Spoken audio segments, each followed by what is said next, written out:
سب سے پہلے تو آپ کو نئی پارٹی اور اس کی صدارت مبارک ہو. بہت شکریہ. پھر یہ جاننا چاہوں گا کہ یہ کچھ عجیب سا نہیں ہوا کہ منشور بعد میں اور پارٹی پہلے؟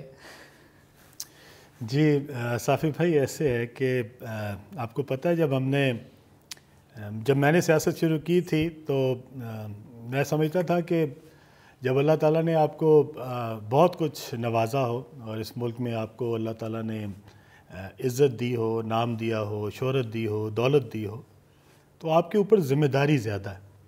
اور بجائے اس کے کہ سارے لوگ جو کاروباری ہیں خاص طور پہ وہ ڈرائنگ رومز میں بیٹھتے ہیں اور کرٹیسائز کرتے ہیں اور کرٹیسائز کر کے پھر گھروں گھر ہی چلے جاتے ہیں اور کرتے کچھ نہیں ہیں.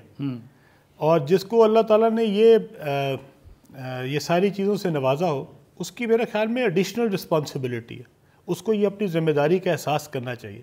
صرف کرٹیسائز کرنا اور برا بھلا کہہ کے پھر اپنی جو ایزی لیونگ ہے اس میں واپس چلے جانا، یہ اس کا حل نہیں ہے. تو میں کوئی تقریباً 30 سال کا تھا جب میں نے یہ سیاست شروع کی تھی، اور بڑی امید تھی کہ میں اس کے اندر کوئی فرق ڈال سکوں گا، کوئی بہتری لا سکوں گا، اور میں نے پوری کوشش کی، پوری ایمانداری سے کی. میں 2003 سے لے کے 2007 کے آخر تک وزیر رہا، اور جو میرا حلقہ تھا لاہور کا گڑی شاو کا، آپ بھی وہاں الیکشن کیمپینز پہ بھی آئے ہوئے ہیں، تو اس میں نے پوری کوشش کی میں لوگوں کے مسائل حل کر سکوں، اپنا حصہ ڈال سکوں. میرے پاس آئی ٹی کی وزارت تھی، اس میں جو کام کر سکتا تھا میں نے وہ کیا. لیکن جب میں نے 2010-11 میں تحریک انصاف جوائن کرنے کا فیصلہ کیا، تو اس وقت سب سے آسان فیصلہ جو تھا وہ P M L N join کرنے کا ہو سکتا تھا، کیونکہ پی ایم ایل این اس وقت پنجاب میں حکومت میں تھی، اور سب سے آسان تھا کہ اگر آپ کاروباری ہو اور آپ کا بزنس ایٹ سٹیک ہو تو جو جتنے کاروباری لوگ ہوتے ہیں وہ اپنے لیے آسائش جو ہے اور آسان راستہ چنتے ہیں، مشکل راستہ کوئی نہیں چنتا. ہم نے مشکل راستے کا انتخاب کیا. ہم نے 2008 میں نے کاف لیگ چھوڑ دی تھی، اور میں نے تب کاف لیگ چھوڑی تھی جب چودھری شجاعت صاحب اور چودھری پرویز الہی صاحب جو ہیں وہ دونوں حکومت میں تھے، اور چودھری پرویز الہی صاحب اس دن ڈپٹی پرائم منسٹر تھے اپنا ایک کولیشن گورنمنٹ میں. تو میں نے ان کو اس خط میں بھی یہ لکھا تھا کہ آج میں آپ کو اس دن چھوڑ رہا ہوں جس دن آپ حکومت میں ہیں.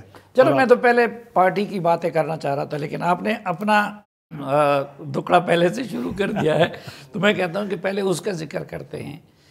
آخر آپ جیسے سمجھدار اور اتنے ایک کامیاب کاروباری جو سیاست کے رموز سے بھی واقف ہو، آپ عمران خان صاحب کو کیا سمجھ کے ان کے پاس گئے؟ آج تو آپ سارے سمجھیں گے کہ ہم بھی اس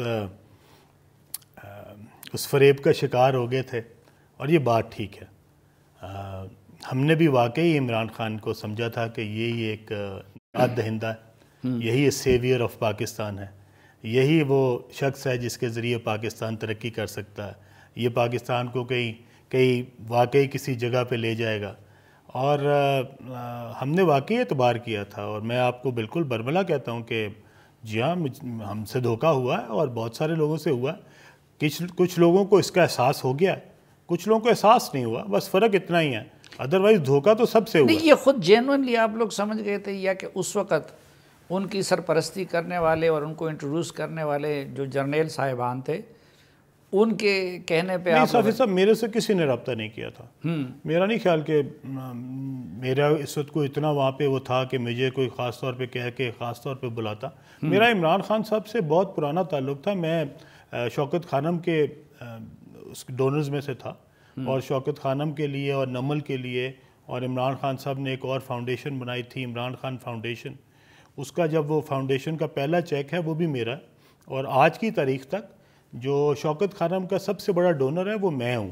آج بھی اگر آپ چیک کریں، آج بھی میری آج تک ڈونیشن میں اسی طرح جاتی ہے ڈونیشن. وہ آج تک کم نہیں ہوئی، ختم نہیں ہوئی، کیونکہ میں سمجھتا ہوں کہ شوکت خانم جو ہے وہ عمران خان صاحب نے شروع ضرور کیا تھا، اور اس کو بنانے میں ان کا بہت کردار تھا، لیکن اس کو بہت سارے لوگوں نے اس کے بعد فنڈ کیا ہے، اسپانسر کیا ہے، اور لوگوں کی وہ ایک جو ایسی جگہ ہے جہاں پہ لوگ اس کو سمجھتے ہیں، اس کی جو ایڈمنسٹریشن ہے اس نے اس کو بہت اچھا شوکت